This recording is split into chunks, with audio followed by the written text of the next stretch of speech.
Good morning. आज हम पढ़ेंगे थ्री फेज इंडक्शन मोटर।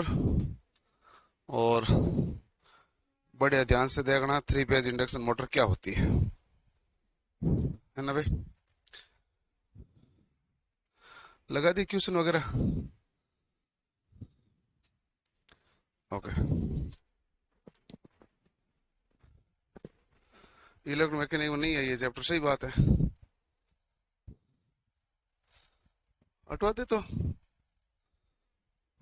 बुला महेंद्र को तुरंत ही।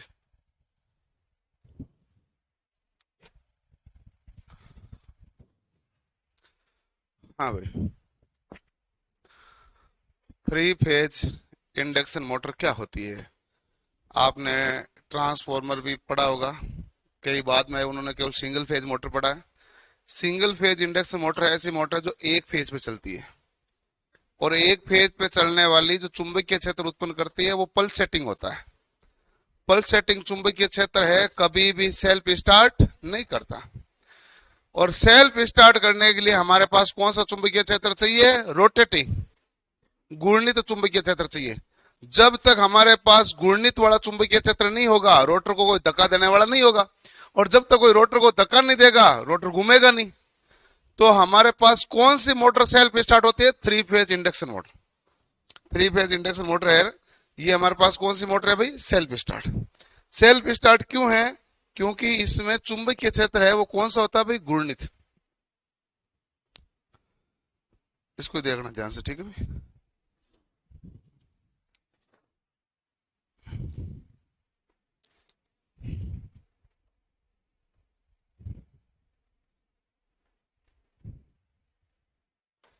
ओके। अभी ये जो बाहर वाला भाग जो दिख रहा है वो हमारे पास क्या कहलाता है? स्टेटर। स्टेटर हमारे पास कौन सा भाग है? स्थिर भाग। स्थिर भाग है ना भाई। हम इसमें थ्री फेज सप्लाई कहां देते हैं बताइए भाई? रोटर को देते हैं कि स्टेटर को? अरे स्टेटर को। स्टेटर को हम कौन सी सप्लाई देते हैं? Three phase. Three phase supply देंगे तो थ्री फेज सप्लाई के कारण हमारे पास क्या बनेगा भाई? Magnetic field. मैग्नेटिक फील्ड जो बनेगा वो कैसा बनेगा? रोटेटिंग। तो आप कहेंगे इसके कारण हमारे पास रोटेटिंग मैग्नेटिक फील्ड बनेगा। घूर्णित चुंबकीय क्षेत्र। घूर्णित चुंबकीय क्षेत्र होगा। जब चुंबकीय क्षेत्र घूर्णन करेगा तो चुंबकीय क्षेत्र धक्का देगा। चुंबकीय क्षेत्र के धक्का देने के कारण ये कौन घूमेगा? रोटर। रोटर किसके कारण घुमा? चुंबकीय क्षेत्र के धक्का देने के कारण। और चुंबकीय क्षेत्र कैसे बना? तीन फेज की सप्लाई देने के कारण। तीन फेज की सप्लाई किसमें दी है आपने? स्टेटर में। स्टेटर में हमारे पास क्या? वाइंडिंग। उस वाइंडिंग पर क्या उत्पन्न हुआ? चुंबकीय क्षेत्र। और वो चुंबकीय क्षेत्र किस प्रकार का है? रोटेटिंग। और रोटेटिंग मैग्नेटिक फील्ड यानी घूर्णित है। और घूर्णित वाला धक्का किसको देगा? रोटर को। रोटर घूमेगा। अब बताओ, ये बिना धक्के घुमा क्या? जो धक्का देने के बाद घुमा, तो क्या इसकी स्पीड घूर्णित चुंबकीय क्षेत्र से ज्यादा हो सकती है? भाई जो धक्का दे रहा है उससे ज्यादा धक्का खाने वाले की कैसे हो सकती है? ये इसने यदि धक्का दिया तो ये घूमेगा। तो इसकी जो स्पीड है, रोटेटिंग मैग्नेटिक फील्ड में रोटेट तो कर ही रहा है, इसकी स्पीड की तुलना में ये स्पीड तो क्या रहेगी? कम। ठीक है, यहां दोनों बराबर रहेगी। बराबर यदि रह जाए तो सिंक्रोनस मोटर बन जाए, इतना ही फर्क है। यदि रोटेटिंग मैग्नेटिक फील्ड के कारण जो रोटर घूम रहा है, रोटर की गति कम है, इंडक्शन मोटर। रोटर की गति और स्टेटर की गति, चुंबकीय क्षेत्र की गति दोनों बराबर हो जाए तो वो हमारे पास कौन सी मोटर हो जाएगी? सिंक्रोनस। लेकिन इसके धक्के के कारण थी बराबर हो नहीं सकती। इसके धक्के के कारण बराबर हो सकती है क्या? नहीं, क्योंकि ये तो चुंबकीय क्षेत्र के कारण, बल के कारण दिया, तो कुछ ना कुछ तो लॉस भी तो होगा। पूरा पूरा बल थोड़ी ट्रांसफर होगा।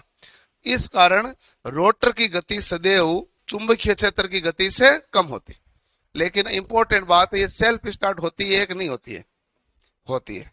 सेल्फ स्टार्टिंग होती है तो इसका स्टार्टिंग टॉर्क शून्य होता है कि नहीं होता है? नहीं होता भाई। जो सेल्फ स्टार्ट होगी तो उसमें स्टार्टिंग टॉर्क है। जो सेल्फ स्टार्ट नहीं होती उसमें स्टार्टिंग टॉर्क नहीं। स्टार्टिंग टॉर्क यानी जू करके पहले घूमने वाला बल।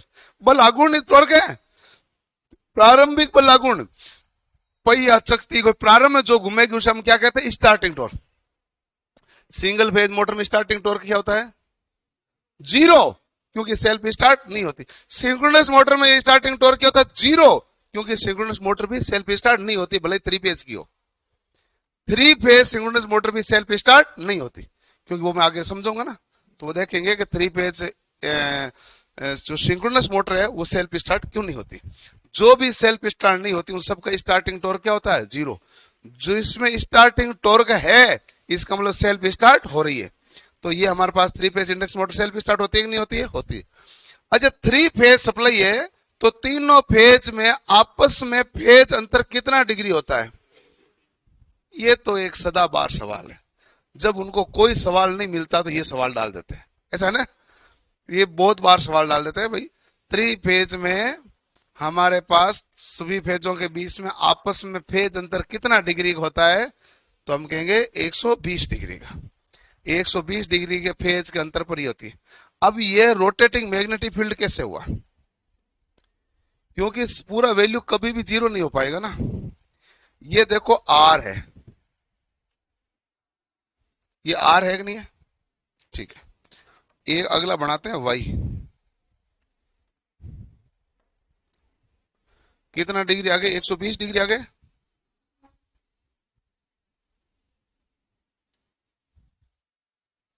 Y आगे। अगला कौन सा है? B। B कितना डिग्री आगे? 240।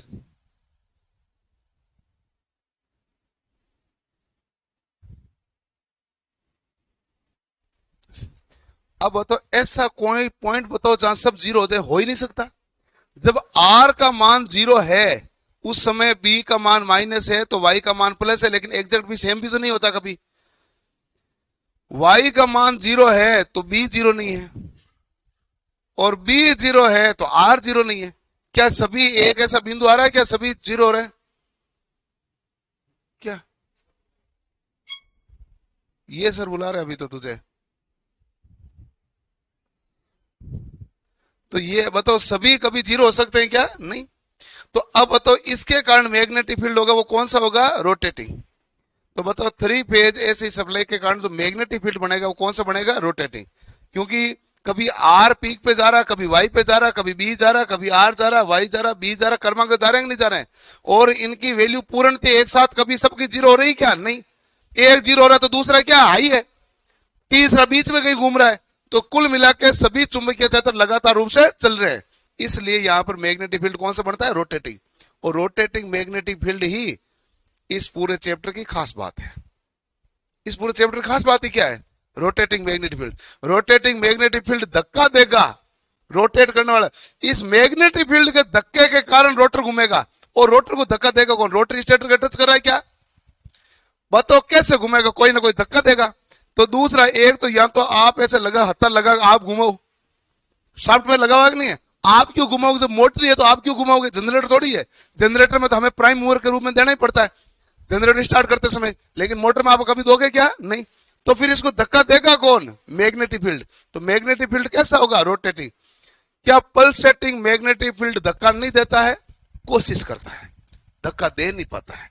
क्योंकि एक्चुअल में क्या है कि ये 1 सेकंड में ऐसे 50 पीक आ रहे हैं। कितने पीक आ रहे हैं ऐसे? 1 सेकंड में 50 हर्ट्ज आवृत्ति है, ठीक है। तो अब वो क्या है कि 20 मिली सेकंड में एक चक्कर पूरा होता है। हर 20 मिली सेकंड के बाद एक पीक आता है, ठीक। मान लो ये जैसे हर 20 मिली सेकंड के बाद ये पीक आया, उसके बाद में वापस पीक आया नहीं ना, हर 20 मिली सेकंड के बाद पीक आया, लगातार पीक रहा क्या? नहीं। तो इसलिए धक्का देने की उसने इतनी देर में कोशिश की, इतनी देर में धक्का लगा नहीं, इतने में ये खुद चला गया। तो इसलिए सिंगल फेज मोटर में केवल जूस ही होती है, पल्सेटिंग होती है, झटका सा देती है, लेकिन आगे घुमा नहीं पाती। ये कहता पहला ने झटका दिया, दूसरे ने आगे और झटका दिया, तीसरे ने और झटका दिया, चौथे ने और झटका दिया, कुल मिला के क्या कर दिया? घुमा दिया। यही मामला है। तो बताओ 3 फेज इंडक्शन मोटर में सप्लाई कहां देते हैं? स्टेटर में, ठीक है। स्टेटर हमारे पास किसका बना है? स्टेटर किसका बना है? तो हमेशा कहना सिलिकॉन स्टील का। मैं पूछूं बॉडी किसकी बनी है? Cast iron. बॉडी में स्टेटर में फर्क रखो। स्टेटर के ऊपर हम आर्मेचर वाइंडिंग स्थापित करते हैं और उनको प्रोटेक्ट करने के लिए बाहर का भाग क्या हो जाता है भाई, बॉडी होती है। वो भाग तो स्टेटर का ही है, वो भाग तो स्थिर भाग होगा, स्टेटर के भाग होगा, लेकिन उसको हम क्या किस नाम से कहेंगे, बॉडी के नाम से। और जो हमारे वाइंडिंग स्थापित करते हैं वो किस में करते हैं, स्टेटर में। फिर आगे और आएगा, जो स्टेटर पर वाइंडिंग स्थापित करते हैं वो हमारे पास आर्मेचर वाइंडिंग होती है ना, उसमें खांचे खुले होते हैं कि बंद होते हैं। एसी मशीनें हैं खुले खांचे होते हैं, डीसी मशीनों में बंद खांचे होते हैं। वो हम आगे देखेंगे, वाइंडिंग पढ़ेंगे तो और कारण देखेंगे। क्योंकि यहां पर खुले खांचों में वाइंडिंग स्थापित कर दूंगा तो इतना कोई टेंशन है नहीं बड़ी। टेंशन क्यों नहीं, क्योंकि स्टेटर तो एक जगह स्थिर है, तो वाइंडिंग जहां भी स्थापित की स्थिर है। यदि ये स्टेटर घूमता और मैं खुले खांचे में स्थापित करता तो वाइंडिंग के गिरने के खुलने के चांसेस होते। लेकिन ये तो स्टेटर तो एक जगह क्या है, स्थिर है, इसलिए खुले खांचों में स्थापित की जा सकती है। तो हम चलो एक एक पॉइंट के बारे में हम डिस्कस करते हुए चलते हैं। पहले बना लो, पहले छोटा मोटा थोड़ा सा प्रैक्टिस शुरू करो। इसमें भाई देखो ऐसा है कि आज और कल 2 दिन पढ़ेंगे तो भी यदि 3 फेज इंडक्शन मोटर नहीं हो तो कोई बात नहीं।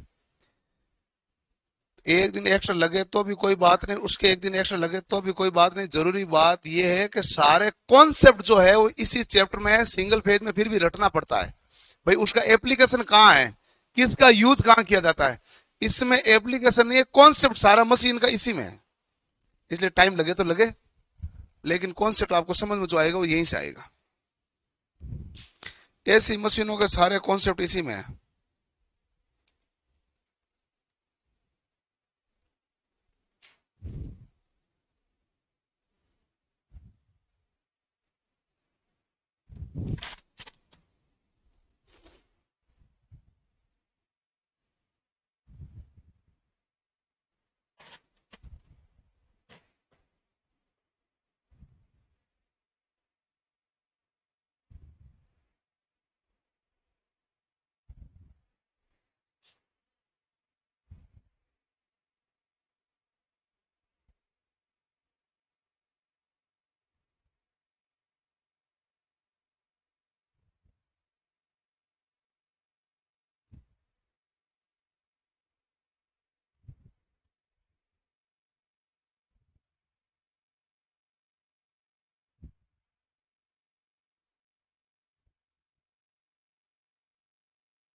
इलेक्ट्रिक मैकेनिक की अलग से क्लासें बुधवार से शुरू होगी भाई। बुधवार या गुरुवार, मतलब बुधवार को मैं वापस आऊंगा तो या तो बुधवार कर दूंगा या गुरुवार को कर दूंगा वापस। क्लासें मतलब एक्स्ट्रा क्लासें जो अलग है, कम्युनिकेशन की वगैरह शुरू हो जाएगी, माइक्रो कंट्रोलर की, प्रोसेसर की, और कंप्यूटर वाले बाकी हम शायद तक कल ही कर देंगे शुरू, ठीक है ना।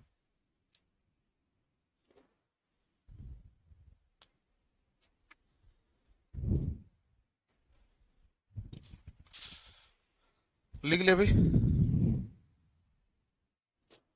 ओके।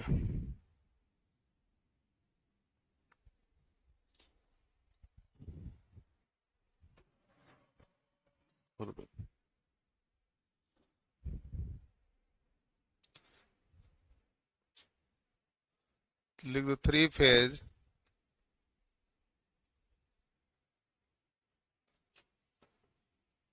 इंडक्शन मोटर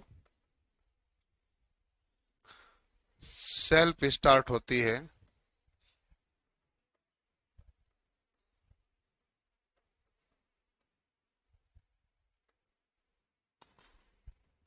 क्योंकि इसमें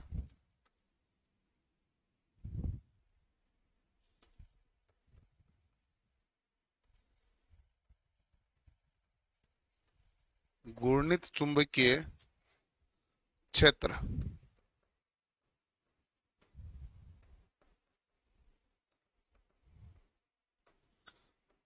रोटेटिंग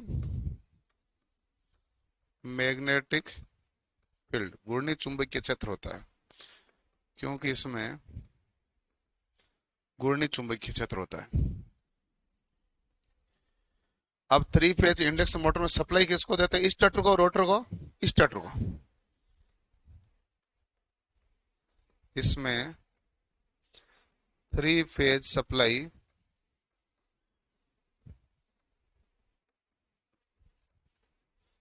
स्टार्टर को दी जाती है।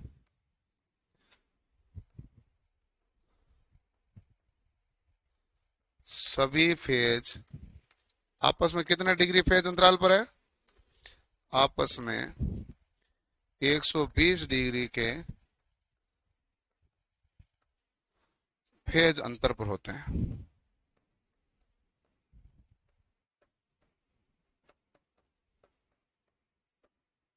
ठीक है। और खास बात क्या भाई? 3 फेज सप्लाई किसको दी जाती है? स्टार्टर को। सभी फेज आपस में कितने डिग्री अंतराल पर होते हैं? फेज। इसमें स्टार्टिंग टॉर्क शून्य नहीं होता।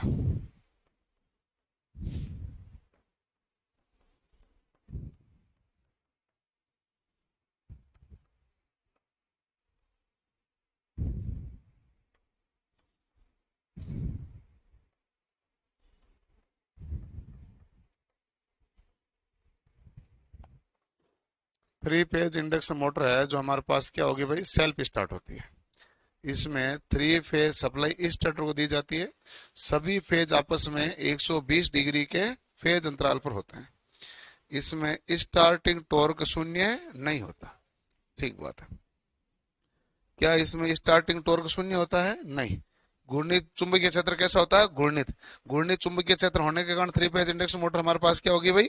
सेल्फ स्टार्ट होती है। ठीक है। और कोई खास बात?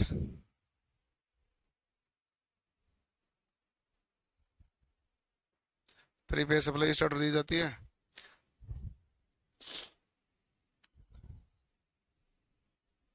तो इस स्टार्टर पर ही घूर्णित चुंबकीय क्षेत्र बनेगा जिसकी गति के कारण मोटर घूमेगी तो हमारे पास मोटर सेल्फ स्टार्ट हो जाएगी। आपस फेज अंतर 120 डिग्री होगा। स्टार्टिंग टॉर्क इसका शून्य होगा। और रोटर की गति किसके कारण होती है भाई? चुंबकीय क्षेत्र की गति के कारण। रोटर किसके कारण घूमेगा? रोटर की गति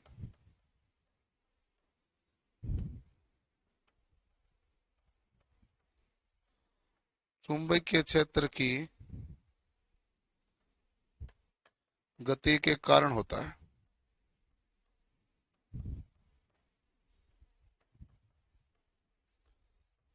करो नोट।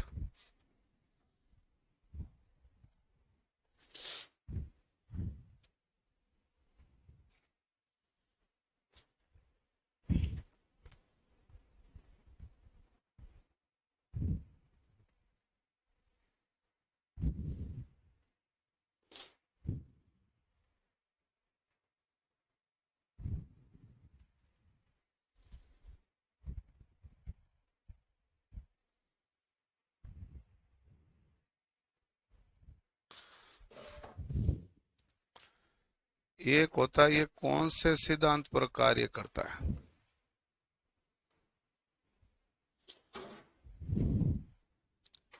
फैराडे के विद्युत चुंबकीय प्रेरण।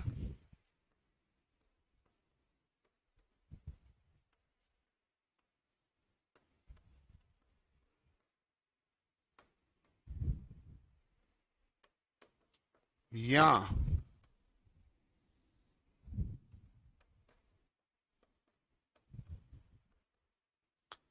ट्रांसफॉर्मर की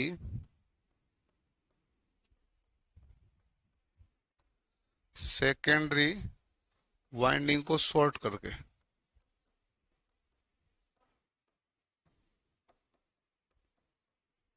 दोनों एक ही बात है। ट्रांसफॉर्मर के सेकेंडरी वाइंडिंग को शॉर्ट करते हैं तो भी हमारे पास जो चुंबकीय क्षेत्र उत्पन्न होता है वो इसी प्रकार का होता है, फैराडे विद्युत चुंबकीय प्रेरण पर। ये भी तो फैराडे विद्युत चुंबकीय प्रेरण पर है। ये नाम मैंने इसलिए लिखा है क्योंकि एक बार सवाल आया तो ऑप्शन के अनुसार ये उत्तर ठीक था। ट्रांसफॉर्मर की सेकेंडरी वाइंडिंग को शॉर्ट करते हैं तो हमारे पास जो चुंबकीय क्षेत्र उत्पन्न होता है वो भी घूर्णित प्रकार का होगा, 3 फेज इंडक्शन मोटर में, 3 फेज मतलब ट्रांसफॉर्मर में।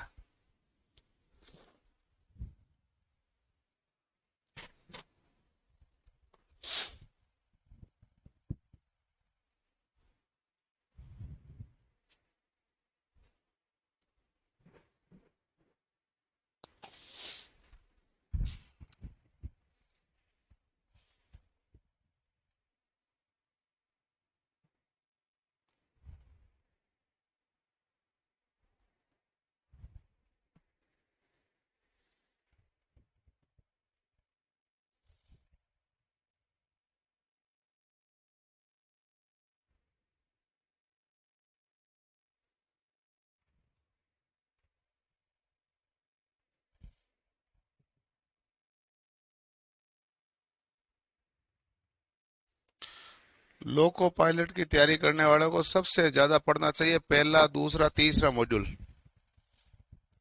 उनका काम कहीं नहीं रुकता। यहां तो पहला ज्यादा पूछेगा परीक्षा में, यहां दूसरा पूछेगा, यहां तीसरा पूछेगा। तीनों को कोई इग्नोर कर नहीं सकता।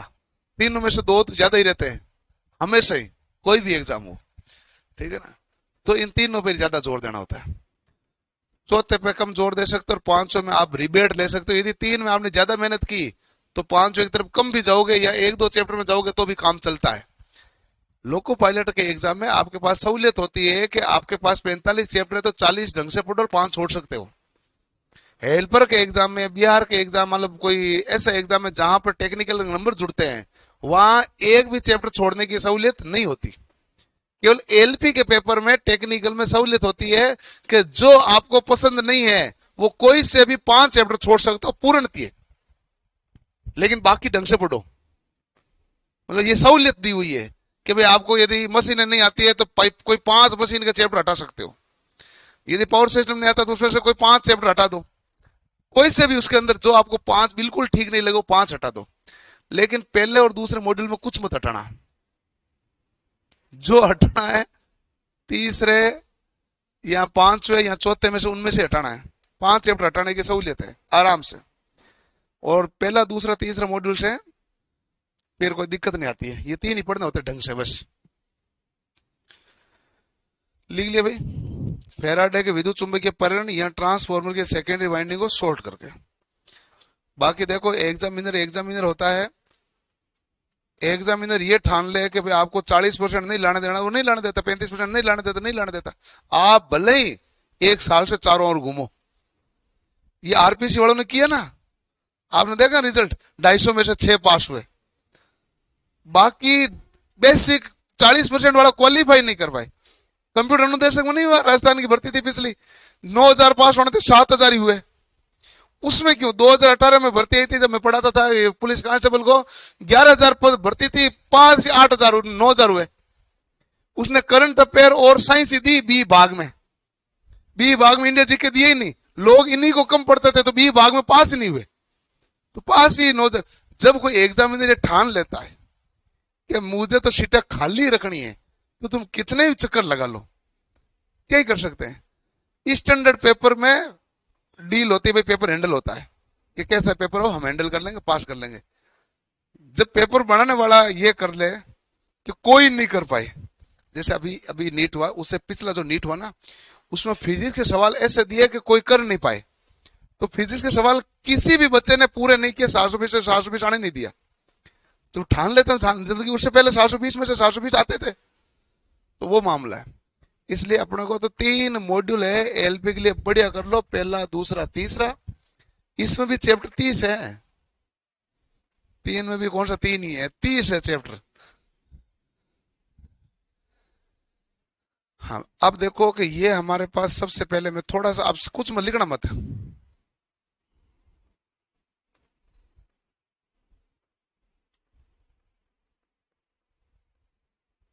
इस ट्रैक्टर की गति क्या होती है भाई, 0। इस ट्रैक्टर तो स्थिर है, वो क्यों घूमेगा, तो इस ट्रैक्टर की गति क्या है, 0। ठीक है,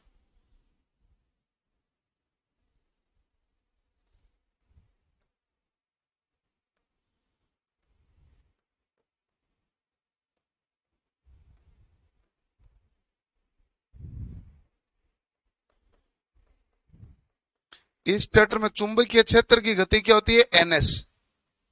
क्या कहते हैं, एनएस। क्योंकि एनएस है घूर्णित चुंबकीय क्षेत्र है, तो घूर्णित चुंबकीय क्षेत्र घूमेगा, घूमेगा तो उसकी गति क्या है, एनएस। लेकिन घूमेगा किसमें, इस ट्रैक्टर में ही है ना भाई। कौन घूमेगा, चुंबकीय क्षेत्र। इस ट्रैक्टर खुद की गति क्या है, 0। ठीक है, इस चुंबकीय क्षेत्र के कारण कौन घूमेगा, रोटर। रोटर की गति, रोटर की गति हम क्या कहेंगे भाई, एनआर। ठीक है, रोटर की गति क्या होगी, एनआर। ठीक है,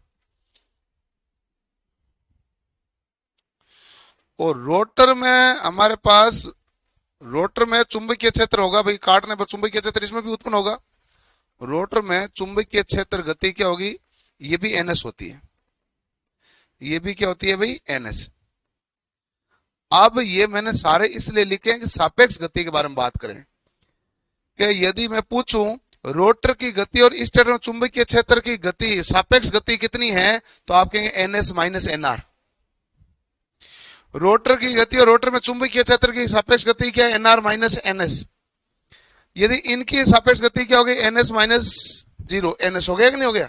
तो ये सापेक्ष गति के बारे में। सबसे पहले हमारे पास बाहर की बॉडी में क्या है, स्टेटर। स्टेटर घूमता है क्या, नहीं, तो गति क्या है, 0। स्टेटर के अंदर आपने सप्लाई क्या दी, 3 फेज, 3 फेज सप्लाई दी, तो चुंबकीय क्षेत्र कौन सा है, घूर्णित, उसकी गति क्या कहलाएगी, एनएस।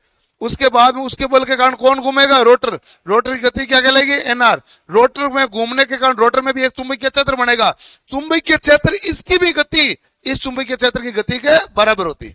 लिख लो।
हो गया भाई, ठीक। इस स्टेटर की गति क्या होगी, एन बराबर क्या हो गया भाई, 0। इस स्टेटर में चुंबकीय क्षेत्र गति क्या होगी, एनएस। रोटर की गति क्या होगी, एनआर। और रोटर में चुंबकीय क्षेत्र की गति क्या हो गई, एनएस। ठीक है, अगला आपको मैं पूछूं, इस स्टेटर चुंबकीय क्षेत्र गति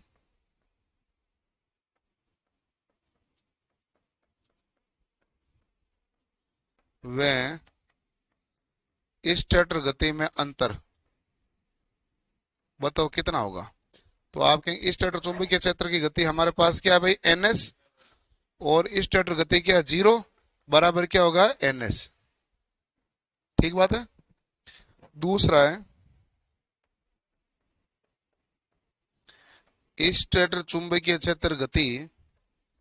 ये सवाल आते हैं भाई, और जो आज मैं पढ़ूंगा वो न्यूमेरिकल, सारे सारे न्यूमेरिकल परीक्षा में पूछते हैं। शरीर परीक्षा में सवाल ही पूछते हैं भाई, एनएस, एक तो एनएस वाला आता है कि भाई आपकी गति क्या होती है, एफ बराबर पी एन बटा 120 है ना, तो एन बराबर क्या होता है, 120 गुणा एफ बटा पी। इस सूत्र के कारण बाद में रोटर की गति का जो सूत्र बढ़ेगा, एस बराबर N S minus N R बटा एन एस, उसमें वो सवाल पूछते हैं। स्टेटर चुंबकीय क्षेत्र गति, चुंबकीय क्षेत्र गति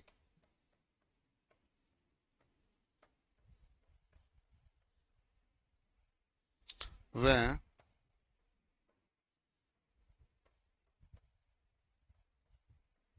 रोटर गति में अंतर क्या है, तो आप कहेंगे N S minus N R. अगला सवाल मैं ये कहता हूं, स्टेटर चुंबकीय क्षेत्र गति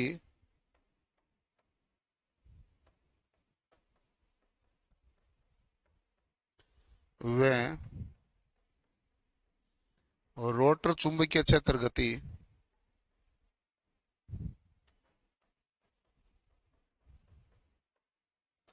में अंतर कितना होगा भाई, तो आप कहेंगे स्टेटर चुंबकीय क्षेत्र गति क्या है, एनएस, रोटर चुंबकीय क्षेत्र की गति भी क्या है, एनएस, बराबर क्या हो गया, 0।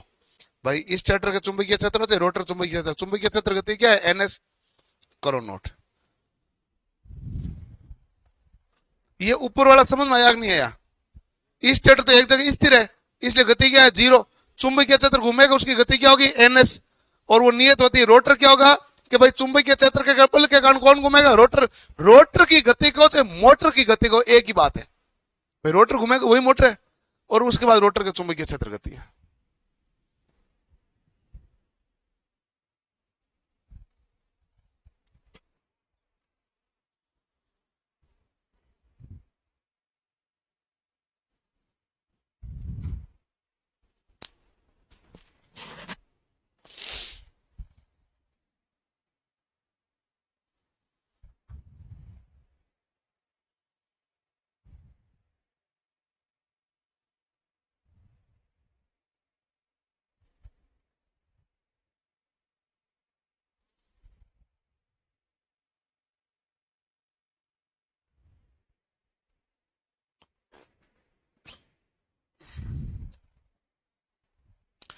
टेस्ट सीरीज का पीडीएफ दीजिए, आगे सब देंगे भाई, थोड़ा सा रुको, हमारे खुद के ऊपर लोड बहुत ज्यादा है। बस एक दो दिन वो किताब पूरी हो जाए। किताब पूरी हो चुकी थी, इसको वापस छेड़ना पड़ा, पेज ज्यादा हो गए, मैंने कहा लफड़ा वो है, पेज कम करवा रहे हैं बैठे बैठे। तो एक बार वो पूरा मैटर क्लोज हो तो अगले दूसरे मुद्दे पे वो छेड़े।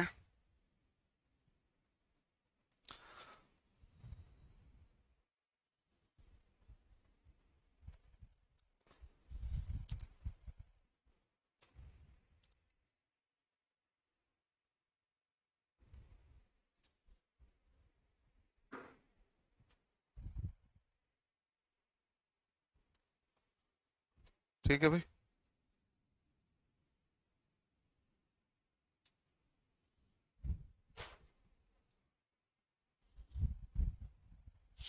अब मैं सूत्रों की प्रक्रिया में आता हूं, आराम से देखना सूत्र, और आराम से न्यूमेरिकल आपको सोल्व ही करना, आज का मेन मुद्दा यही है। सबसे पहला नाम आता है सिंक्रोनस गति।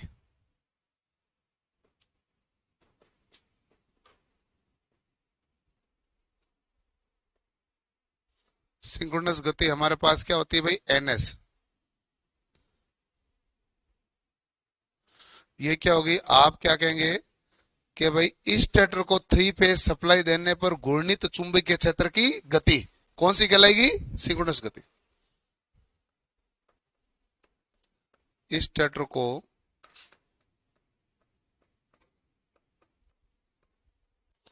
सप्लाई प्रदान करने पर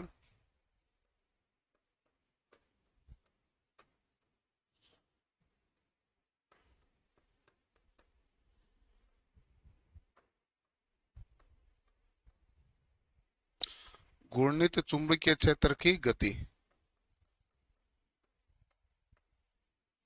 ठीक है, ये गति सदैव क्या होती है भाई? नियत। सिंक्रोनस का मतलब यही होता है, नियत गति। ये गति सदैव नियत होती है। ठीक है,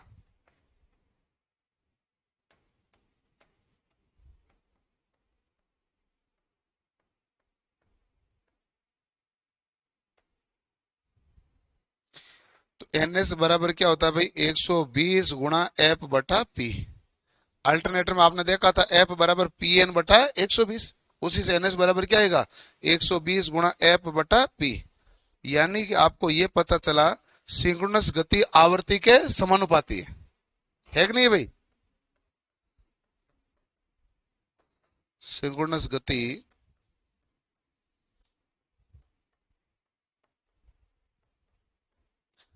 आवर्ती के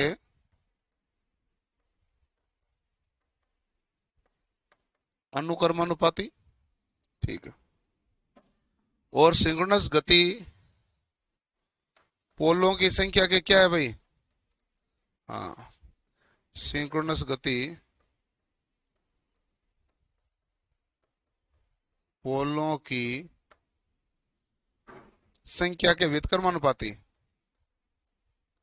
है ना भाई? पोल की संख्या बढ़ाओगे तो गति क्या होगी? घटेगी। पोलों की संख्या के व्युत्क्रमानुपाती। करो नोट। ये समझ में आ गया ना? सिंक्रोनस गति क्या होती है? नियत गति। ये सिंक्रोनस गति कैसे कहते किसे हैं? इस स्टेटर को सप्लाई प्रदान करने पर घूर्णित चुंबकीय क्षेत्र घूमता ना, चुंबकीय क्षेत्र की गति को हम क्या कहते हैं? सिंक्रोनस गति। किससे डिनोट करेंगे? एनएस से। एनएस बराबर 120 गुणा एफ बटा पी। करो नोट।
ठीक है भाई, ओके।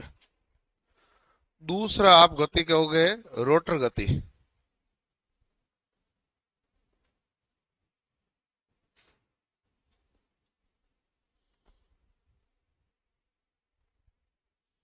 रोटर गति हमारे पास क्या होगी भाई, एन आर। रोटर गति किसे कहोगे, बताओ भाई। तो जिस गति से रोटर घूर्णन करता है वह गति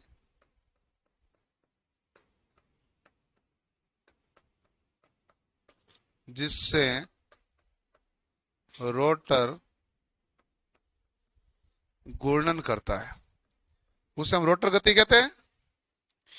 इसे मोटर गति भी कहते हैं। इसे क्या कहते हैं भाई, इसे मोटर गति भी कहते हैं।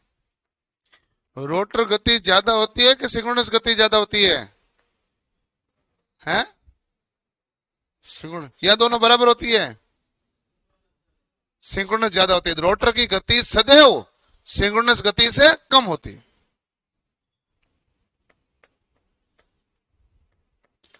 रोटर गति एनआर सदैव सिंक्रोनस गति एनएस से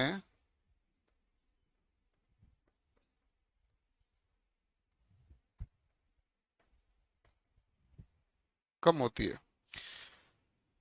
रोटर की गति सदैव सिंक्रोनस गति से कम होती है। ठीक है भाई। रोटर की गति क्या होती है भाई, तो आप कहेंगे रोटर की गति सदैव सिंक्रोनस गति से कम होती है। ओके। तो ये गति जिससे रोटर घूर्णन करता है गति क्या कहलाएगी, रोटर गति। इसे मोटर गति भी कहते हैं। रोटर गति सदैव सिंक्रोनस गति से क्या होती है भाई, कम होती है। अगला हमारे पास आता है रोटर की गति के बाद में स्लिप। स्लिप किसे कहते हैं, सिंक्रोनस गति व रोटर गति के बीच अंतर। एक बार देख लो, सारे डेफिनेशन बाद में देख लो भाई। ये क्या है, जो नाम लिखूंगा सारे आएंगे आगे, न्यूमेरिकल में सब नाम आएंगे ना भाई। सिंक्रोनस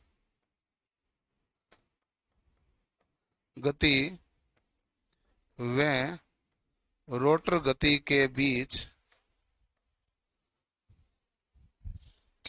अंतर, यानी कि स्लिप क्या कहलाएगा, स्लिप होगा एनएस माइनस एनआर। ठीक है। अगला हमारे पास होता है स्लिप अंश।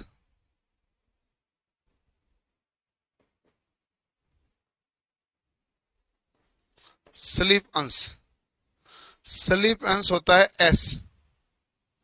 एस बराबर क्या होता है, एनएस माइनस एनआर बटा एनएस।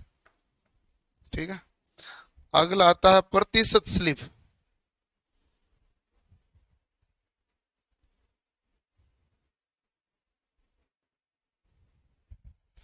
तो प्रतिशत स्लिप में एस बराबर क्या लिखोगे, एनएस माइनस एनआर बटा एनएस गुणा 100%। प्रतिशत में यही आएगा। ठीक है। तो ये प्रतिशत स्लिप हो गया। कोरोना कंफ्यूजन थोड़ी इसमें, कोई सीधे सीधे सूत्र है।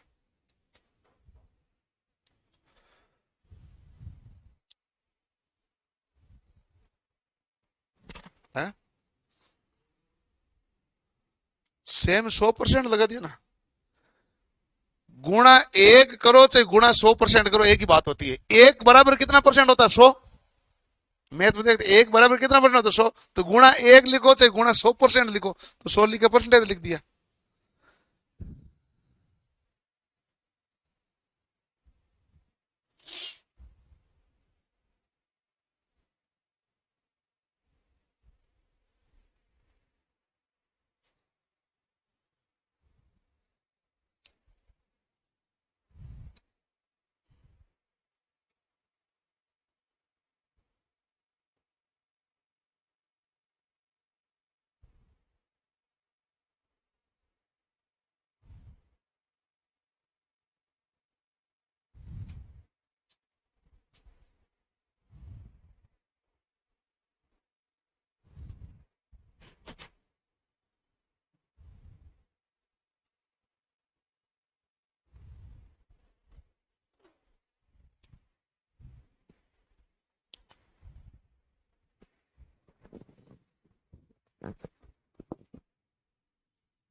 एक बचा हुआ है, वो रह गया रोटर आवृत्ति। रोटर की आवृत्ति क्या होती है भाई? रोटर आवृत्ति एफ आर बराबर एस गुणा एफ। एफ हमारे पास कौन सी है? सप्लाई आवृत्ति।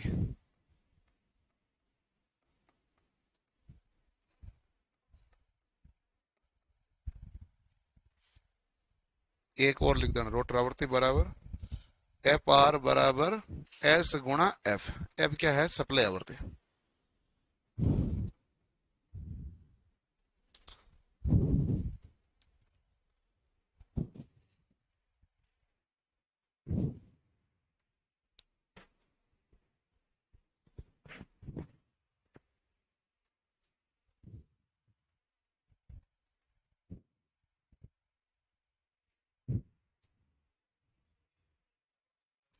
है?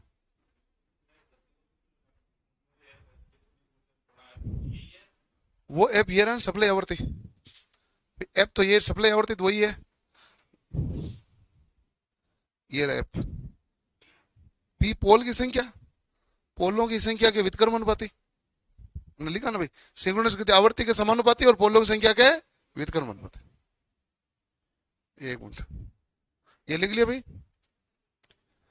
अब देखो, कोई नोट लिखेगा नहीं, नोट नहीं करेगा, ध्यान से देखो। प्रारंभ में क्या होगा, ध्यान से देखो भाई।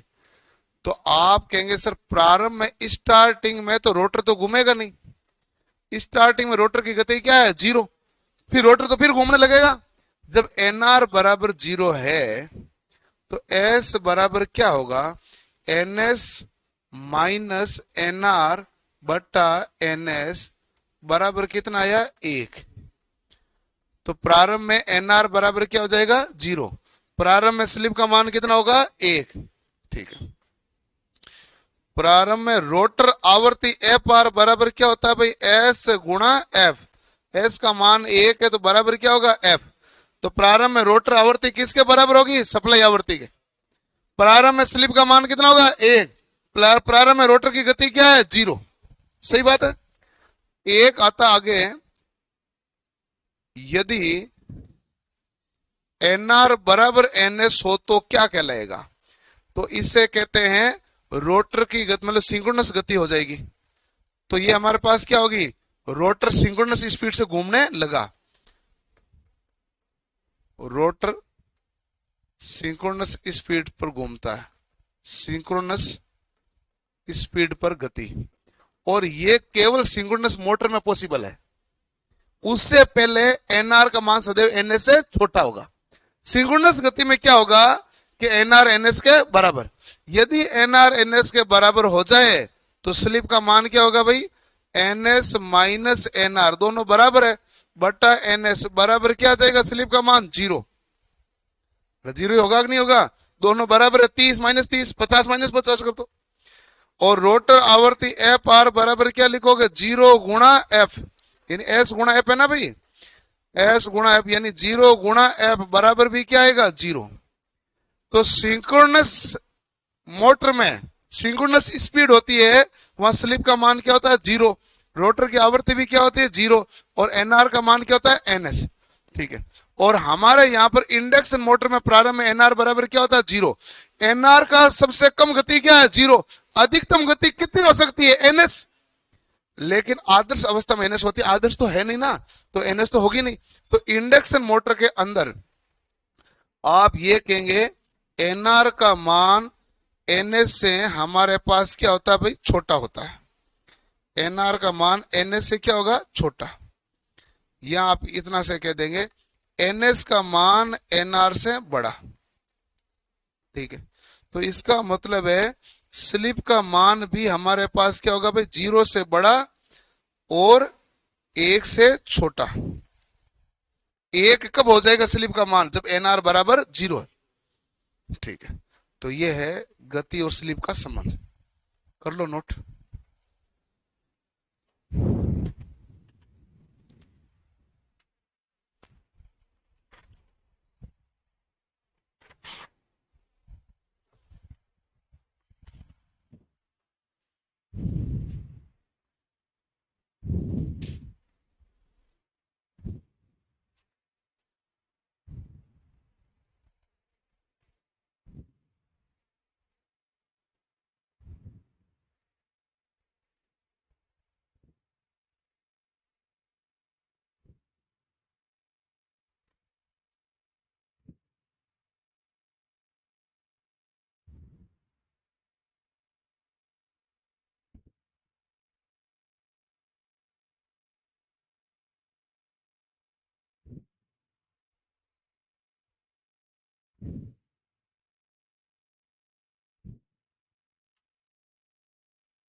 ओके, अब एक एक सवाल आता है सामने। 4 पोल 3 फेज इंडक्शन मोटर में 50 हर्ट्ज की आपूर्ति है। ठीक है, तो बताओ इसमें आपको पोल कितने बताए भाई, 4। आवृत्ति कितनी बताई, 50 हर्ट्ज। जो है वो ध्यान से देखना। इस स्थिति स्टेटर का चुंबकीय क्षेत्र किस गति से घूमे, स्टेटर का चुंबकीय क्षेत्र क्या होता है, एनएस। तो आपको एनएस ही तो पूछा है। देख,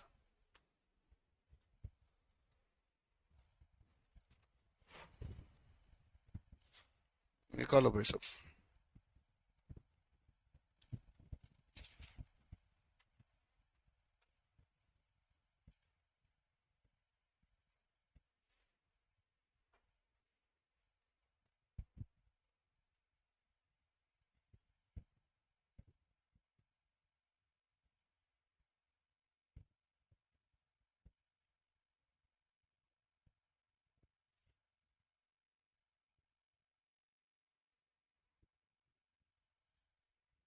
हाँ, तो आप देखेंगे इसमें एन एस बराबर 120 गुणा एफ बटा पी। 120 है, एफ का मान कितना है 50, पी का मान कितना है 30। 30 से काटा तो कितनी बार गए, 4 बार। 5 चौक क्या हुआ, उल्टा लिख दिया क्या? हाँ, 30 कहाँ आया? ये 30 मेरे दिमाग में कहां से आया?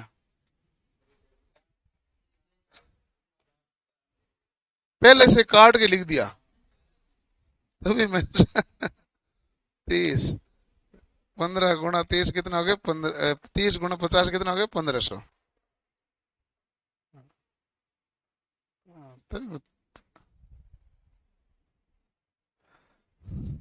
अब एक एक सवाल जो भी आए वो खुद ही सोल्व करना भाई, ठीक है ना? क्योंकि यहाँ पर एक तो इसके ऊपर न्यूमेरिकल आएंगे, एक आते हैं कभी कभार रेयर चांस में आते हैं आईटी वालों के लिए वो हानियों पर, पीएम और पीजी 1 - कॉपर हानि वगैरह वगैरह होती है, वो कम आते हैं लेकिन ये ज्यादा आता है। करो इसको।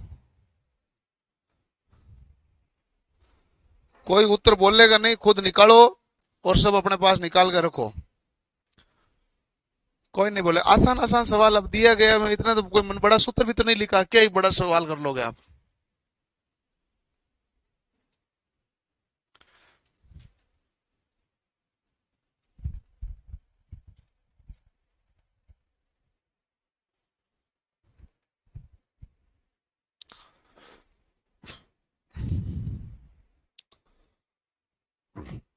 हो गया।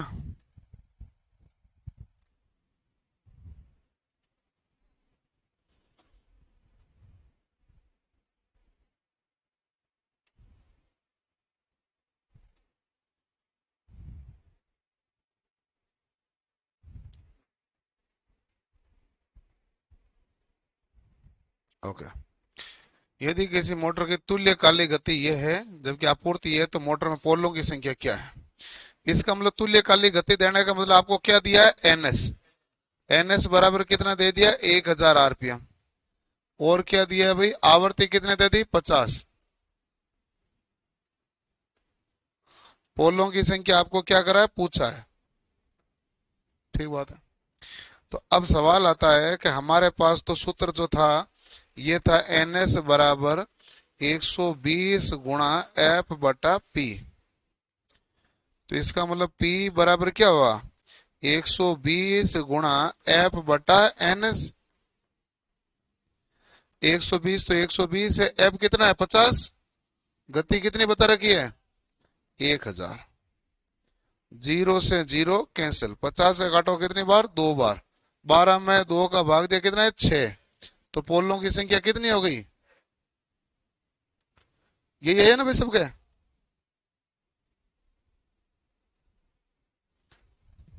ओके,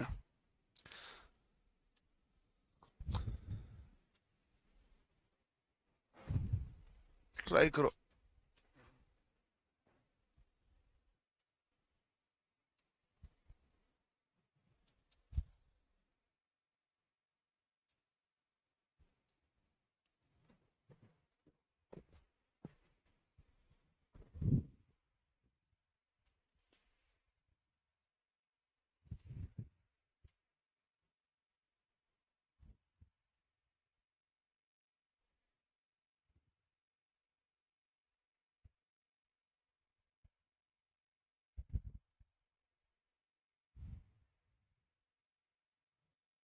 कोई उत्तर बोलेगा नहीं, कोई किसी को देखेगा नहीं, खुद से निकालो।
हो गया भाई।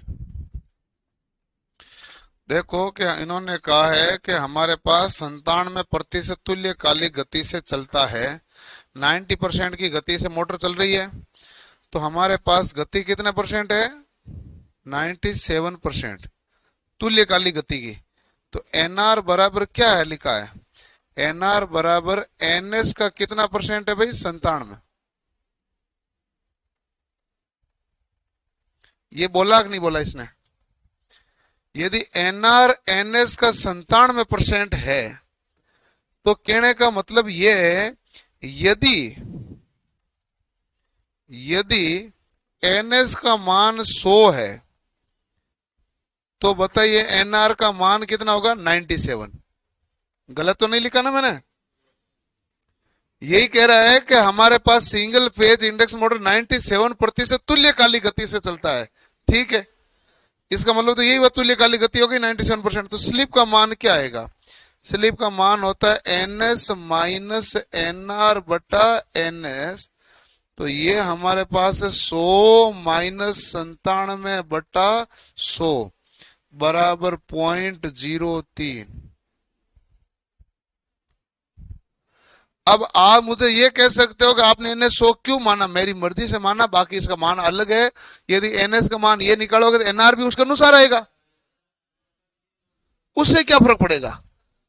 हमें तो निकालना ही नहीं, हमें तो एनएस यदि 100 है तो एनआर 97% कह रहा है, तो मैं को यदि ये 100 है तो 97 होगा, ये 1000 है तो 970 होगा। इसमें क्या फर्क पड़ेगा? हमें निकालना एस है तो ऐसा एस तो दोनों बराबर ही आएगा। ये रहा, यही आया नहीं आया? आया नहीं है भाई तेरा? नहीं आया, क्यों नहीं आया? सीधा सीधा प्रश्न में जो बोला गया कर लो। अगला सवाल। हाँ, एक ये आपके पास उत्तर आएगा नहीं, ये हमारे पास पश्चपतांतर है। आगे आएगा तो मैं कॉन्सेप्ट बताऊंगा, बेक स्लिप। बेक स्लिप का मान होता है 2 माइनस एस। अभी सूत्र लिख लो इतना सा, नया सूत्र काम आएगा। 2 माइनस एस होता है, बेक स्लिप होता है। ये यहीं पे लिख लेना, बाकी बेक स्लिप में आगे पढ़ूंगा। आगे मैं वो डायग्राम बनाता हूं ना ऊपर नीचे बड़ा करके, तब उसमें फॉरवर्ड बैकवर्ड। बेक स्लिप में क्या होता है? ब्रेक लगाने पर होता है? फॉरवर्ड तो इंडक्शन मोटर में तो ऐसी होगा, बैकवर्ड में 2 माइनस एस होगा। और उसमें भी यदि जनरेटिंग मोड आ गया तो एस भी हमारे पास नेगेटिव चला जाता है।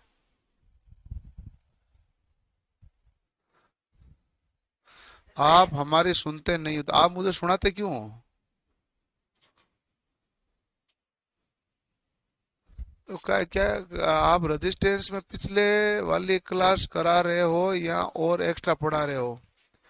भाई मैं पिछली बार वाला ही पढ़ा रहा हूं, एक्स्ट्रा मैं क्या ही पढ़ा दूंगा? कोई एक दो लाइन मैं कहता नहीं, कभी भी इधर उधर एक्स्ट्रा हो सकती है, बाकी मैं वही पढ़ाता हूं।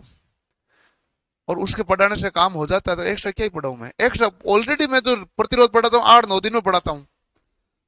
और कितना एक्स्ट्रा पढ़ोगे? तो उसमें और ज्यादा एक्स्ट्रा का मामला है नहीं। और अभी तो क्या है कि आज का और मामला है,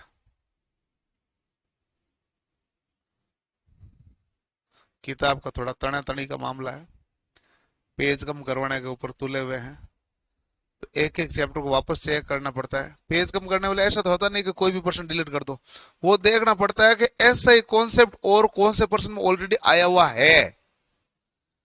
भाई पर्सन डिलीट तो करना ही पड़ता है ना पेज कम करने के लिए, और क्या करना पड़ेगा?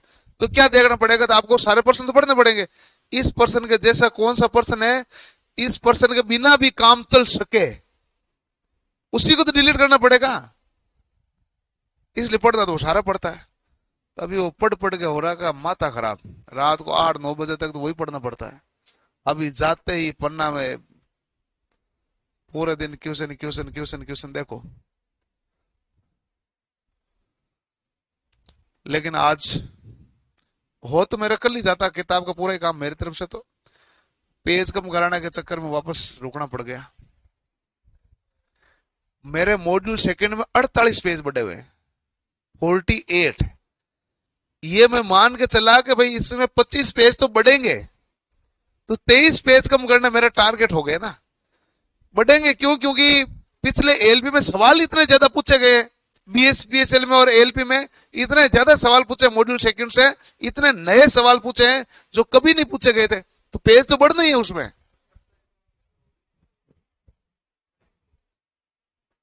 सतीश क्या है?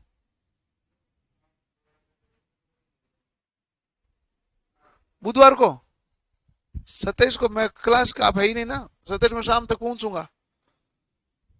मैं मंगलवार और बुधवार नहीं हूं, यही तो मैंने कहा। सोमवार की आपकी क्लास लेने के बाद में मैं जाऊंगा, मेरा काम है। तो मंगलवार और बुधवार नहीं हूं, ये तो मैंने आपको बोला भी था। नहीं, 2 दिन नहीं हूं तो और है मेरा। किसने कहा? कब आया? मुझे पता ही नहीं चला। कौन बोल रहा है? कौन मनोज है? मेरा जन्मदिन आता है सबको पता चल जाता है। मई में नहीं आता रे, अगस्त में आता है। हाँ, ऐसे क्यों कर रहे हो तुम? वो तो ऑफिस में रहूंगा, मैं किधर जाऊंगा? एनएस का मान क्या है? अचानक से कुछ नहीं होता इतना मेरे जीवन में। मेरा जीवन में सब कुछ, सब शेड्यूल ही है लगभग। तो मेरा हल्का फुल्का शेड्यूल चेंज हो जाता है। अब जैसे मान लो कि आज मुझे ज्यादा पढ़ाना था, मैं कम पढ़ूंगा, कारण है कि रात को मैं लेट तक वो चेक कर रहा था। अभी भी मुझे जाके चेक करना है कि आज मुझे क्लोज करना वो मैटर, इसलिए मेरा हल्का फुल्का शेड्यूल चेंज होता है। ऐसा नहीं है अचानक से पूरा चेंज हो गया। आपको जब भी मैंने, आप कोई कई जने हैं 2-3 महीने से पढ़ रहे हैं, जब भी मैं छुट्टी लेता हूँ पहले नहीं बता देता हूँ इतने दिन पहले कि मैं तब नहीं रहूंगा। वो मैं नहीं रहूंगा मतलब मैं नहीं रहूंगा, तो वो मामला है। तो फिक्स होता है, ऐसे अचानक से कोई चेंज वाला मामला है नहीं। शुरुआत में है। एफ कितना है? पी कितना है? कितना आएगा? ठीक बात है। अब आपको क्या निकालना है? एस। एस बराबर क्या है? N S minus N R बटा एन एस। अब बताओ 1500 माइनस एन आर का मान कितना है? 1350 दिया हुआ है, बटा कितना है? 1500, बराबर कितना हो गया? 150 में भाग दिया, 0.1 होया क्या? 0.1 आया। लेकिन ये तो एस का मान आया, पूछा है क्या है? Back slip. तो आप बराबर क्या करोगे? 2 माइनस 0.1 बराबर 1.9। उत्तर आपको क्या करना है? 1.9। ये सूत्र मैंने आपको पहले बता दिया भाई। अभी आगे इसके बाद डिटेल आगे आएगी। डिटेल जब मैं पढ़ाऊंगा ना, तो होता है कि मोटर को ब्रेक लगाते हैं ना, तो रोटर को उल्टी दिशा में घुमाते हैं। रोटर को उल्टी दिशा में घुमाते हैं तो अधिकतम बैकवर्ड स्लिप का मान होता है 2। वो 2 आएगी वहां से, जो उल्टी दिशा में घुमाएंगे। उल्टी दिशा में कब घुमाएंगे रोटर को? तो ब्रेक लगाएंगे। ये मामला करो नोट। अभी तो कर लिया? लिख लिया? लिखना है? नहीं लिखा तो लिख लो।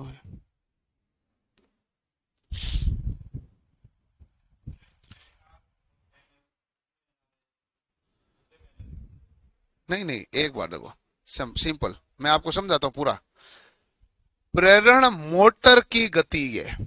मोटर की गति को या रोटर की गति को एक ही बात होती है, ये मैंने आपको बताया भाई। ये लिखा नहीं लिखा?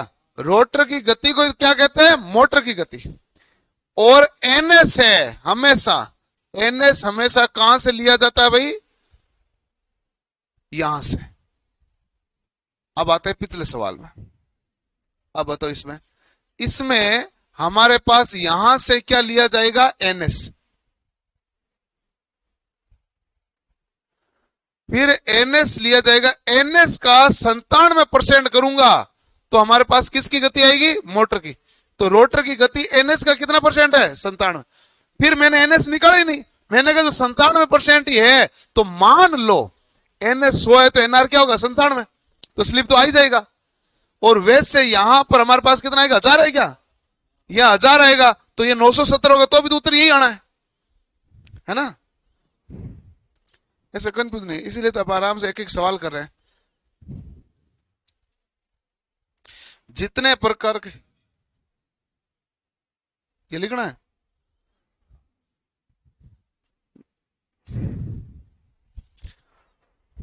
ये सवाल सबसे होने चाहिए भाई, आप आराम से करो। सूत्र इतना सामने पड़ा, ये होगा तो काम चलेगा। इंडक्शन मोटर में कॉन्सेप्ट सारा है। ये सवाल इंडक्शन मोटर में है, हानियां इंडक्शन मोटर में पढ़ते हो, रोटर के प्रकार इंडक्शन मोटर में पढ़ते हो, मोटर को स्टार्ट करना इंडक्शन मोटर में पढ़ते हो, मोटर को कंट्रोल करना इंडक्शन मोटर में पढ़ते हो। करते हो नहीं करते हो? सिंगल फेज मोटर में क्या पढ़ते हो? क्या नाम है, कहां काम लेते हैं, और कुछ कार्य प्रणाली थोड़ी पढ़ते हो। कैसे स्टार्ट हुई, कैसे रोका, कुछ नहीं है, खटका दबाई स्टार्ट हुई, बात खत्म। कहां काम लेते इतने देखते हैं। सिंगल फेज मोटर पढ़ते समय हमारा फोकस भी क्या था, इसका एप्लीकेशन क्या है। लेकिन थ्री फेज इंडक्शन मोटर पढ़ते समय इसमें सब कुछ आता है, कंट्रोल करना इसमें आता है, और इसमें स्टार्ट करने की विधियां भी इसमें आती है। Star delta, auto transformer, dual starter, rheostat starter, इसमें आता है ना भाई, सब कुछ इसमें रहेगा।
एक दो तीन पांच मॉडल बुक निकाल ली, अब दोबारा रिवीजन करूं क्या? दोबारा क्यों, तिबारा रिवीजन करना पड़ेगा भाई, जब तक एग्जाम नहीं है तब तक लगातार रिवीजन ही करना पड़ेगा। दोबारा क्या होता है, लोगों ने 10-10 बार करते हैं रिवीजन। रिवीजन का भी अलग अलग तरीका है भाई। एक और, जैसे मान लो कई जने आपको मिलेगा जो एक चैप्टर एक दिन में 10 चैप्टर रिवीजन कर लेता है। एक आदमी भी दूसरा है पूरा दिन पढ़ रहा है, लेकिन एक दिन में 2 ही चैप्टर रिवीजन हो पाता है कि नहीं? दोनों अलग अलग तरीका है। और मैं वो एक दिन में, मतलब एक दिन में एक चैप्टर या 2 चैप्टर रिवीजन करने वाला मैं हूँ, ज्यादा हो नहीं पाता है। देखो रिवीजन करने का एक तो ऊपर ऊपर से पढ़ते जाओ बार बार वापस पढ़ो, तो वो तो वैसा तो मामला मेरे से बैठता नहीं, लेकिन बहुत सारे बच्चे पढ़ते हैं ना, एक दिन में इतने इतने चैप्टर रिवीजन कर लेते। एक होता है कि उसको जो पढ़ो पूरा समझते चलो क्या क्या है, तो एक दिन में 1-2 चैप्टर रिवीजन होता है, लेकिन पूरा दिमाग लगा के समझो कि याद रहता है लंबे टाइम तक, समझ समझ में आया हुआ रहता है। ऊपर ऊपर से पढ़ते हैं तो वो वापस वही मामला है, ऊपर ऊपर से चला जाता है। ऊपर ऊपर से आएगा तो ऊपर ऊपर से चला जाएगा, डेप्थ से आएगा तो डेप्थ से जाएगा। है हाँ, तो 2-3 लास्ट है, इतना हो गए, इससे ज्यादा होता भी नहीं है। इससे ज्यादा यदि कोई करता तो उसको समझ में नहीं आता है, हो ही नहीं पाता, ये रियलिटी है। ये तो मैं आपको समझा रहा हूं यही।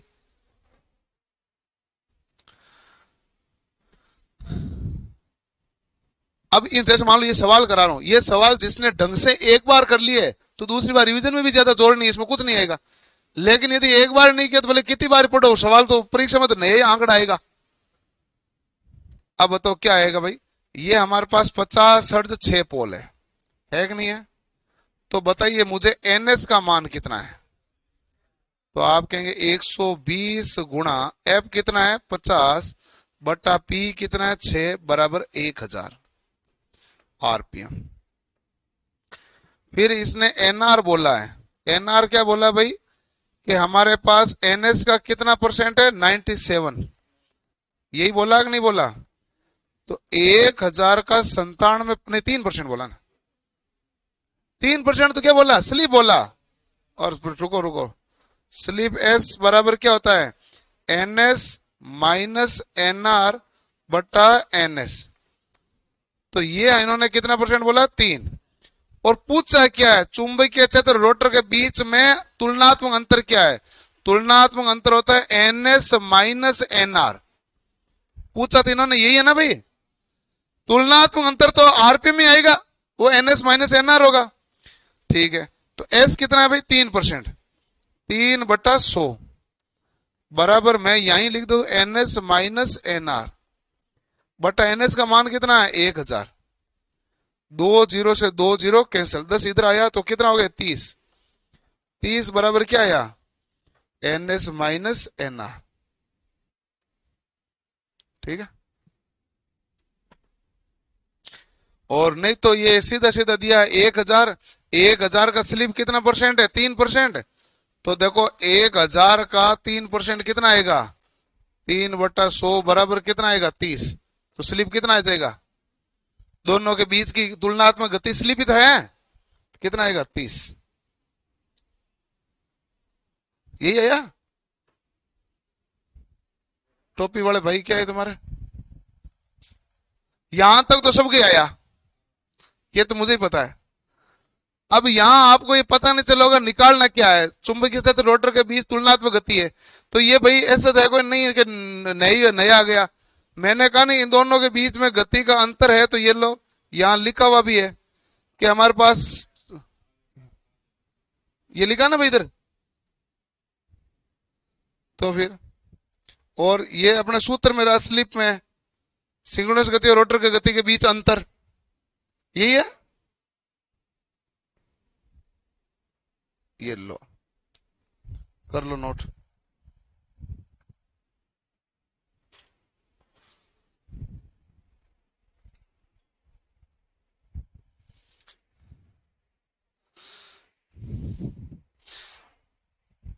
एएलपी के एग्जाम कभी भी हो जेई से पहले तो नहीं हो सकते भाई, जेई से पहले तो कैसे हो सकते हैं, जेई के तो एग्जाम की डेट उन्होंने दे दी। और कभी भी रेलवे ने जब कोई दूसरे एग्जाम की डेट दी है तो उसके तो आगे ही दी है, ऐसे पहले थोड़ी देता है, अचानक से पहले कोई खांसे भर देता है, ऐसा कम ही भरता है, नहीं भरता है।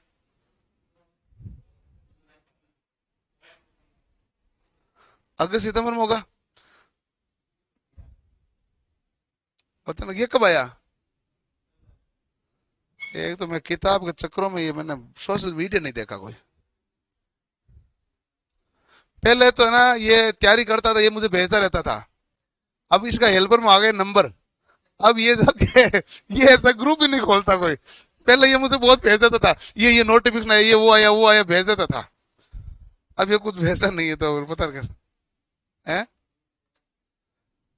रेलवे भर्ती बोर्ड ने सहायक लोको पायलट में 1000 पद जोड़े हैं, कुल पद ये हो गए हैं, नए पद यहाँ जोड़े गए हैं। सीबीटी 1 का परिणाम जून जुलाई में आने की संभावना है, जबकि सीबीटी 2 अगस्त सितंबर में प्रस्तावित है। बढ़िया, फिर इतना जल्दबाजी क्या है, फिर क्या संडे संडे घूम रहे हैं अपन, मंडे ट्यूसडे बहुत है ना, संडे तो हम इसलिए घूमते हैं कि भाई सही तरीके से कोर्स हो जाए। हो गया भाई, अगला सवाल करो, खुद करो भाई, आसान सवाल है।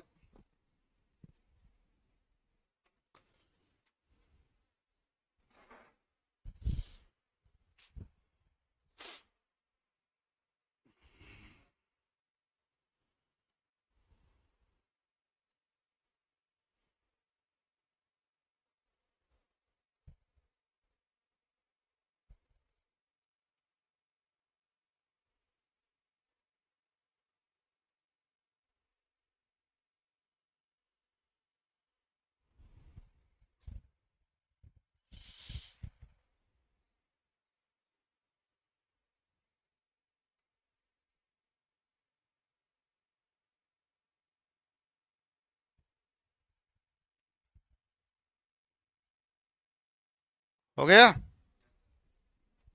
कुछ है ही नहीं इसमें। एनएस आपके पास कितना आया, 1000, एनएस 1000 आया, एनआर कितना दिया हुआ है 960, 960 है।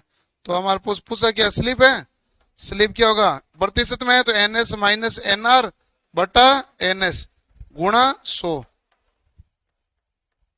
तो बताइए एनएस का मान कितना है 1000 माइनस 960 बटा 1000 गुणा 100 बराबर कितना परसेंट आया 4।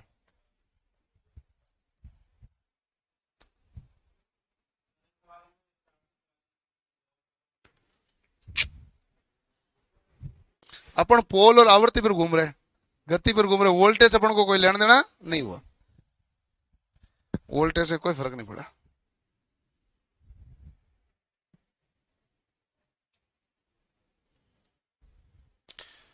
कोई देखो सब अपने हिसाब से निकालो।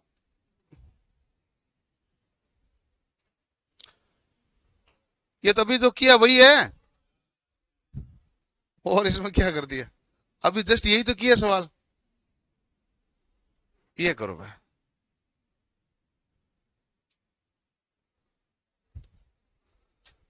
सब अपनी अपनी तरफ से लगाओ दिमाग, कोशिश करो जो हो जाए ठीक है।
चार पोल, 3 phase, 50 surge index motor 1455 RPM की गति से चलती है।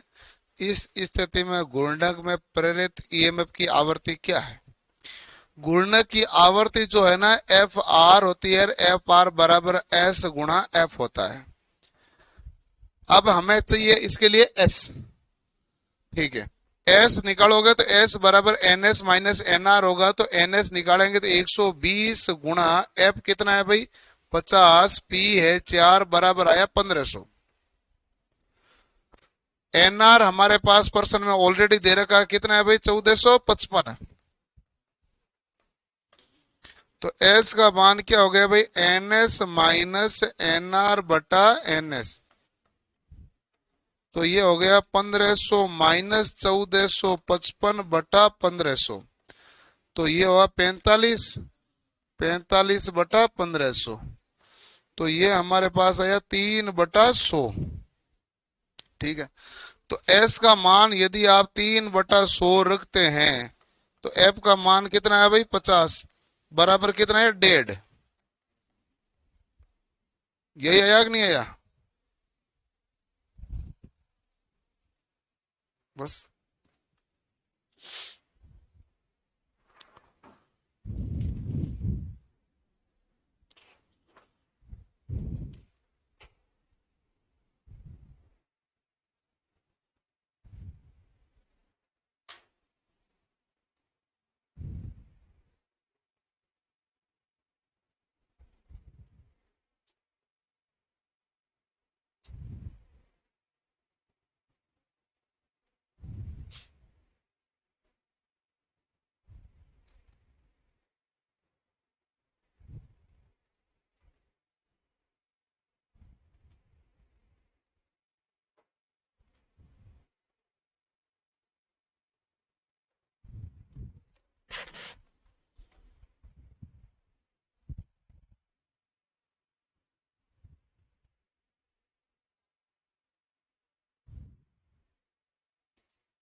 ये दो लास्ट सवाल है, पूरा पूरा सवाल खुद से सोल्व कर लो, तीन तीन चार चार चीजें जो भी ज्ञात करनी है, फिर हम मान लेंगे ये पूरा हो गया है कि नहीं भाई।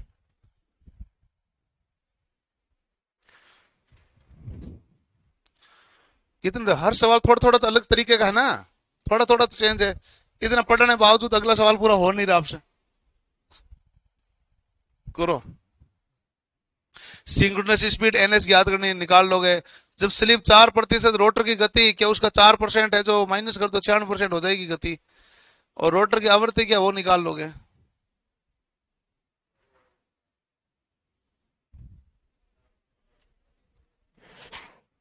जो निकालना निकालो भाई।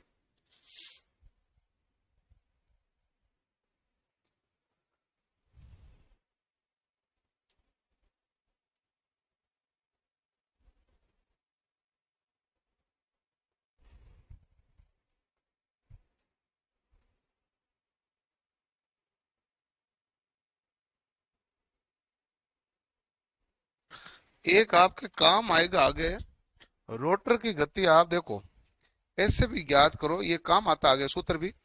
एस बराबर N S minus N R बट्टा क्या होता है भाई, एन एस।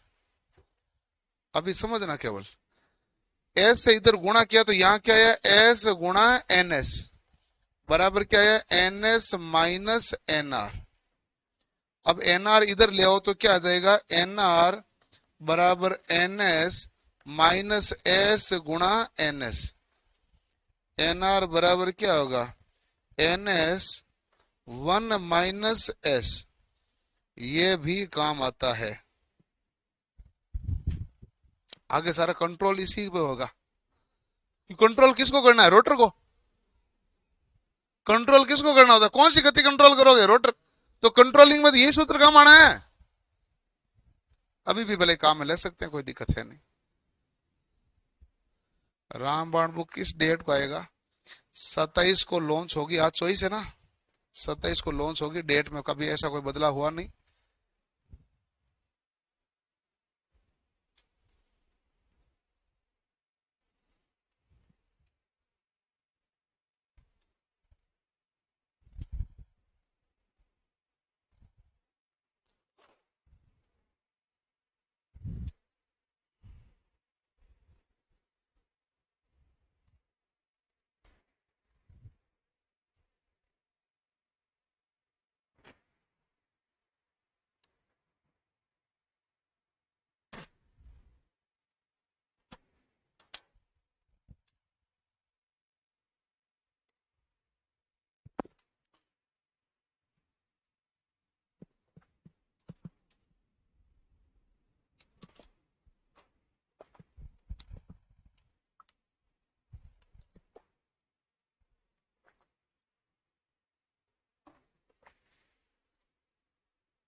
देखो भाई, सबसे पहला है सिंक्रोनस स्पीड, एन एस बराबर 120 गुणा एफ कितना है 50, पी कितना है 4, बराबर कितना है 1500। बी ऑप्शन क्या है, एन आर बराबर 1 - एस गुणा एन एस। ऐसे निकाल दो सीधा। एस का मान कितना है भाई, 4% है ना, तो 4/100 हो जाएगा। प्रतिशत है 4/100, एन एस कितना है 1500, तो ये है 0.04, तो ये हो जाएगा 0.96 गुणा 1500 बराबर 1440। तीसरा है रोटर की आवृत्ति। आवृत्ति क्या होती है, एफ आर बराबर एस गुणा एफ। एस कितना है 4% है, एफ कितना है 50, बराबर कितना आएगा, यही हुआ, कहीं मिस्टेक है क्या, सीधा सीधा। और नहीं तो आप एन एस है 1500, इसका सीधा 4% निकालो, 60, 60 घटाओगे तो एनआर आ जाएगा। तो स्लिप तो 4% है ना, तो जितना स्लिप उतना ही तो माइनस होगा। 200 नहीं होगा, वो 2 हर्ट्ज होगा भाई। 200 उसने सीधा 4 से गुणा कर दिया। 4% है तो बट्टा 100 करो। अब ये करो इसमें सब पर।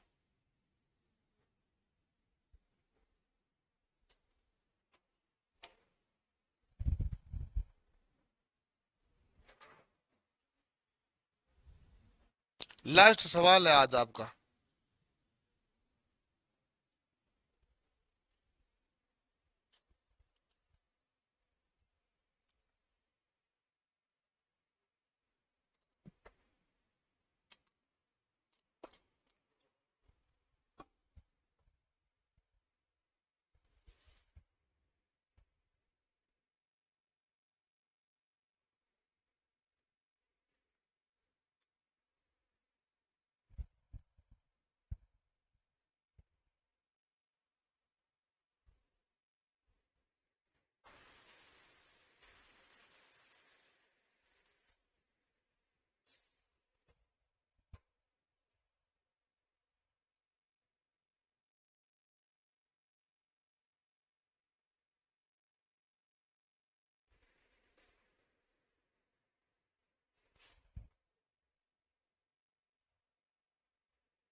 हाँ भाई, सिंक्रोनस स्पीड आई कितनी?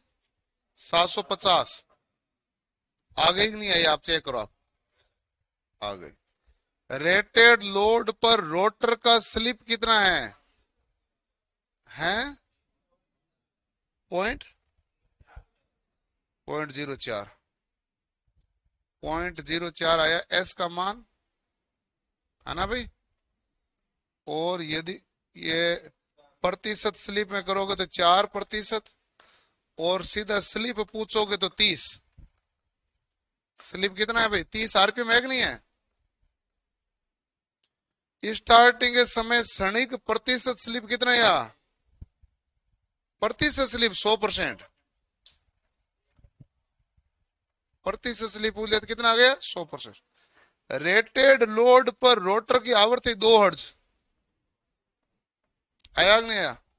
स्टार्टिंग समय क्षणिक रोटर आवृत्ति 50 हर्ट्ज।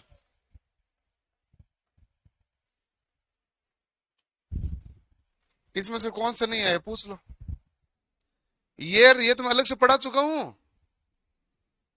स्टार्टिंग के समय हेडिंग डाली ना, उसमें लिखा था, ये देखो, स्टार्टिंग के समय सूत्र के नीचे ये लो, स्टार्टिंग समय प्रारंभ में ये रहा, एफ आर बराबर ए पर एस का मान 1 मतलब 100%। बस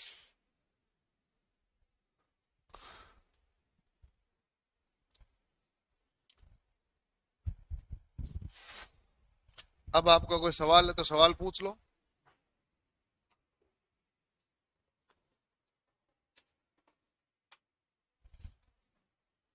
कोई भी सवाल है तो पूछ लो भाई। आज इतना ही पढ़ेंगे पूरा ही, किताब का काम करेंगे अब, वो थोड़ा बचा रह गया। आज रात लास्ट है मेरी तरफ से। मैं कत्ल की रात, मेरा कत्ल का दिन होता, भी जाऊंगा सुबह बैठूंगा, आंखें फटने लग जाती है, स्क्रीन भी देखनी पड़ती है, कागज चेक करना पड़ता है, वैल्यू करेक्शन करवानी पड़ती है। सबसे ज्यादा तो फाइनल करेक्शन में तो दिक्कत आती है ना, स्टार्टिंग में लिखना पड़ता है, लिखा देते थे, अब क्या करेक्शन कराना पड़ता है, कोई त्रुटियां नहीं रह गई। कितना भी करो त्रुटियां तो रह ही जाती है। आप चेक करो उस समय, मान लो हो सका आपके चाय उतरी हुई हो तो भी दिमाग नहीं चले, कई कारण है। कई बार आपके सामने से डेटा से मिस नहीं हो जाता है, वो तो मानवीय त्रुटि है, वो तो ताजगी में कमी के कारण पुस्तक में त्रुटि संभव है कि नहीं है। तो बाकी कर देंगे आज, ठीक है भाई। टेस्ट टेस्ट नहीं लेंगे आज, मंगलवार को ही है। अल्टरनेटर का, सिंगल फेज मोटर का, दोनों का ना, सोमवार को, सोम नहीं मंगलवार को, मंगलवार ले लेना टेस्ट, ठीक है।